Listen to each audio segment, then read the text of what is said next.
Hello, I'm Lisa Knopp.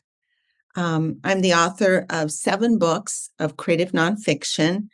And just 2 weeks ago, I sent off my 8th book, which is a collection of essays entitled Ravelings, Essays on Love, Loss, and Wonder. I'm a professor of English at the University of Nebraska, Omaha, where I teach courses in creative nonfiction. Travel writing, food writing, courses on the essay, experimental forms, all kinds of good stuff. So the essay I'm going to be reading to you is included in the collection Ravelings. It's called Threads. And where this essay came from, I wasn't sure. So yesterday I did some digging on my laptop. I followed some threads, and what I found actually surprised me. I started writing about threads as a metaphor in 2013.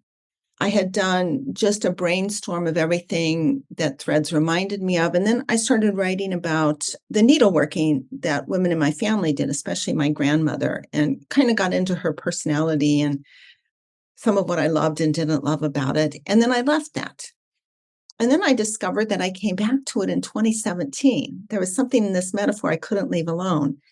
And did some more writing about my grandmother and did some stuff with the etymology of threads and ravels and ravelings, which interestingly is the title of my new book, Ravelings. That's a contronym. That's one of those very curious words that has opposite definitions. So to ravel something means to undo it, untangle it.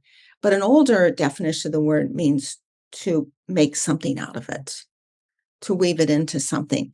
And I love that in relation to my essays, both of those definitions are valid, that essays can make and unmake, they can simplify and complicate. Here's another contronym. They can both puzzle over and puzzle out the meaning. And that's what my new collection does. And that's what this essay, Threads, does. I've written about my son many times. And last spring, I felt called to do that again. He's an alcoholic, and he was in probation for a driving offense while under the influence. And I was just very hopeful that this would be helpful to him.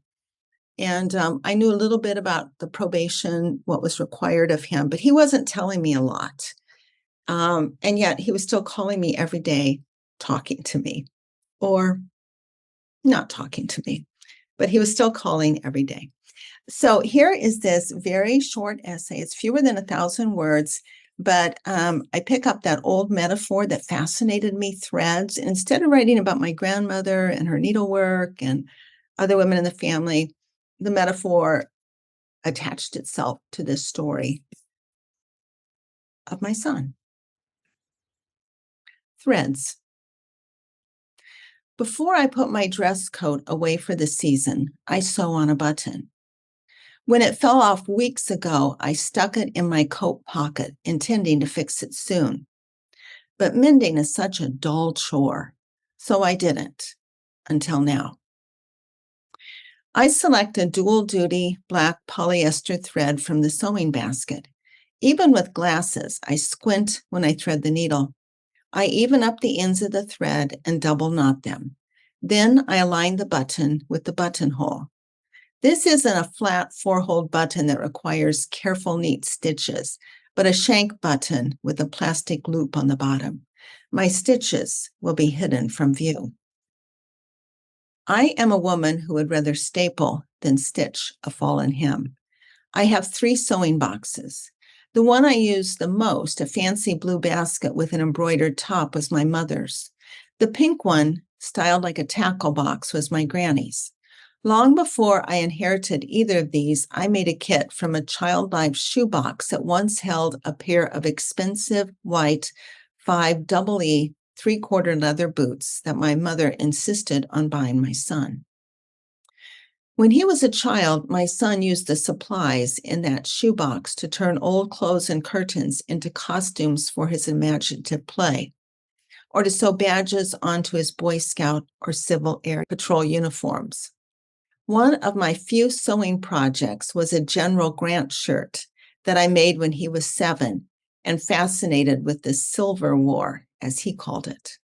I removed the buttons and insignia from a Cub Scout shirt I bought at Goodwill and decorated it with a double row of brass buttons and gold stars and rank bars appliques. He wore this shirt until he could no longer button it. My needle slips through the loop on the shank, dips into the cloth, and reappears. I imagine a belted kingfisher, one of my favorite birds, plunging headfirst into the water, wings folded against the sides of his body, and then rising with a flopping fish, one of many it'll catch that day in its needle-like bill, the kingfisher stitching the creek. My mother was thrilled when the midwife asked her to cut her grandson's umbilical cord. When my daughter was born, her father severed the arteries and veins in the rubbery gray tube that linked her and me. If I were to redo my children's births, I'd allow the cord to remain attached to the placenta, continuing to nourish them until the cord dried and separated on its own, leaving a healed umbilicus. A lotus birth, it's called.